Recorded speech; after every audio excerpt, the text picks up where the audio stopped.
Hey guys, so you probably see that I've got the same makeup on. Just decided I'm going to do another video. I've got time, so I'm going to do another video. So today we're going to be talking about the palettes that I have created myself, or should I say put together myself, and that is, you would have seen this one already, it's the Inglot 5, 10, 15, 20 pan. I also have a Makeup Geek and a Kiko Milano as well, but we're going to start with the Inglot one because this is the one I have in my hands. With this one I went very colourful. I have all of my nudes at the top, and it's a mixture of matte, shimmer and foiled, and I will go through each and every colour and let you know which colour is which. With the Inglots, I find that there's a few of them which are just amazingly pigmented, and there's some of them which aren't as much so. I mean, for example, let's do a couple of swatches here. So we're gonna do this orange, we're gonna do this green that comes off more like an aquamarine on camera. Do this gold. See, this I would have expected to be a bit more pout. Do this red. But you see, this one's a little bit more patchy. It's not as, this is the red here, and this blue here, again, it's not as pigmented as I would like it to be. Those are the swatches there. So some of them are really good, some of them aren't as much, but overall would I say to go for them? You can go in store and swatch them and see what you like. I mean, a lot of them I did actually order online. I kind of had to deal with whatever I got really, but I would definitely advise that you go in store and swatch them before buying them. I'm trying to be so careful with these because my nails are so long. We're going to go through all of the colours. I do believe that they're all still available as far as I know anyway. I would most definitely advise that if you are going to pick up one of these Freedom systems, I would definitely advise that you pick up one of their magnets or have a magnet on hand. This was like 80 pence directly from Inglot when I got it, and it helps you to just, you know, pull out each of the shadows without having to pry it out. I've seen people try and pry them out online and they've just completely destroyed their shadows, and that would just be heartbreaking to me if I ended up breaking my shadows. So, and I do believe I've demonstrated it before, so if I wanted to take out this one here at the bottom, even still I'm very apprehensive when I'm using this. This one's called 354, 397, 344, 349, 376, 347, 431, 161, 615, 494. That's what I have on my eyes today. 311, 323, 155, 15, 37, 50, 384, 317, 371 and 428. So yeah, that's the Inglot Freedom system. I would definitely say some of them are really good. Pigment is amazing, and some of them are a little bit of a miss. I would definitely advise, if you do have an Inglot store in your country, in your town, I would definitely say before ordering them online, I would definitely say go into the store, try them out, swatch them before picking them up. I just think that's the best thing to do. But yeah, that's those.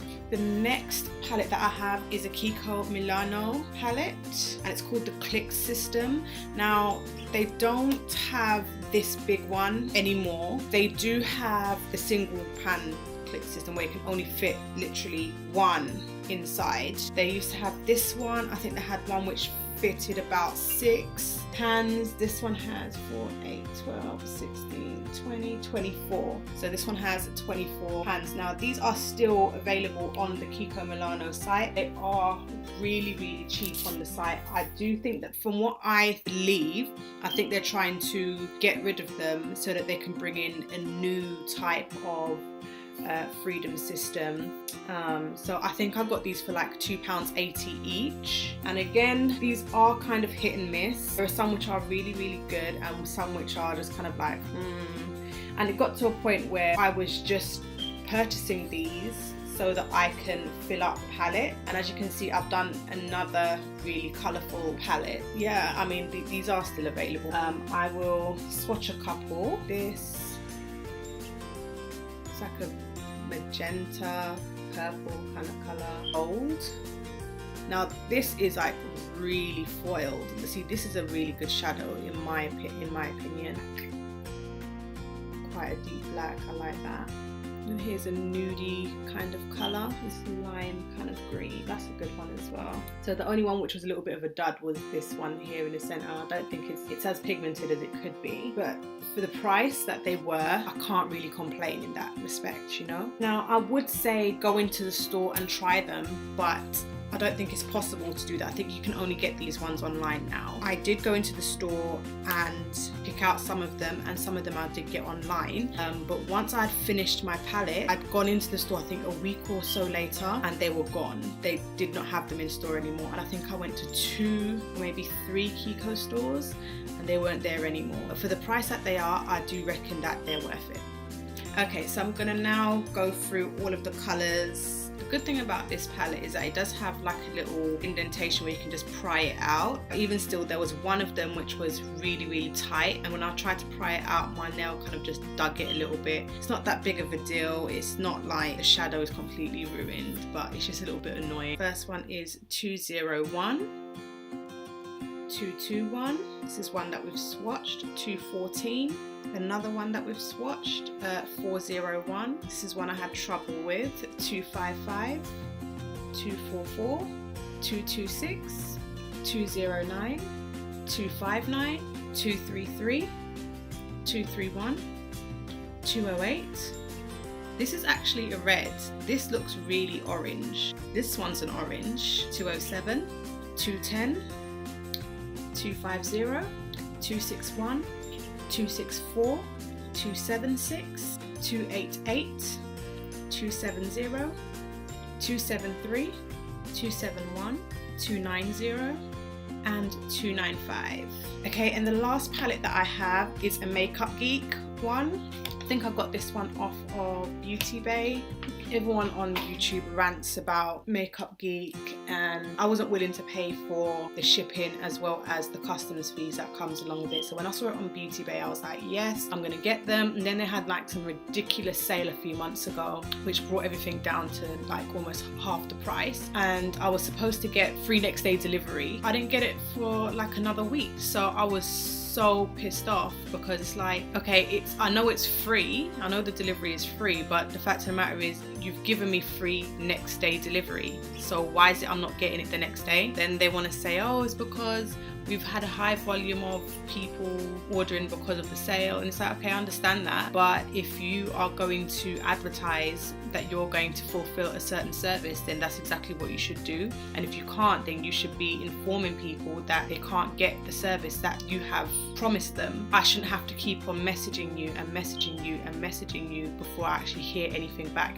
I just think it's really bad. So it's really put me off of Beauty Bay, to be honest. This is the Makeup Geek palette that I got, and these are the 10 shadows that I got as well. They're really good. They are so good for the price. They are so good. I don't like the way that they fit in the palette. I mean, the palette description said that it fits 10 shadows, but it didn't show how it fits 10 shadows. So this to me is doing my nutting, because doesn't look neat. So maybe I need to purchase another one of these. I'm not into Z palettes, not just because of the recent rubbish that happened on their Instagram, Twitter, whatever it was, but simply because I like for my Makeup Geek to be my Makeup Geek palette, and I like my Inglot to be in their Inglot palette, and I like my Kiko to be in its Kiko palette. I like everything to be in its place. If Z palette had their own brand of eyeshadows, then that would make sense. But for me, and that's fine for you guys, if you like doing it, that's fine. I'm not knocking it at all. Just that me personally, I like every brand to be in its own branded palette. So maybe I should get another 8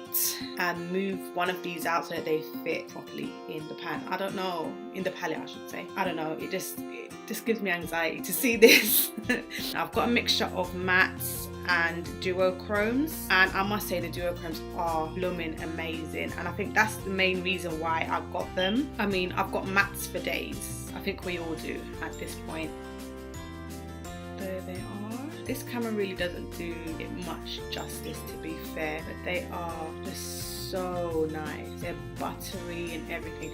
And when I was contemplating getting some shadows from MAC, but when I go into the MAC store and I try them, I just feel like other brands have shadows which are a lot cheaper and perform a lot better. I don't feel like they're anything spectacular. But anyway, these are the ones that I got, and I'm going to tell you the names. First one I got here is Cherry Cola Vintage Frappe, Cupcake, Mai Tai, this is a duochrome, Cinderella, I'm Peachless, Blacklight, Havoc, and Phantom.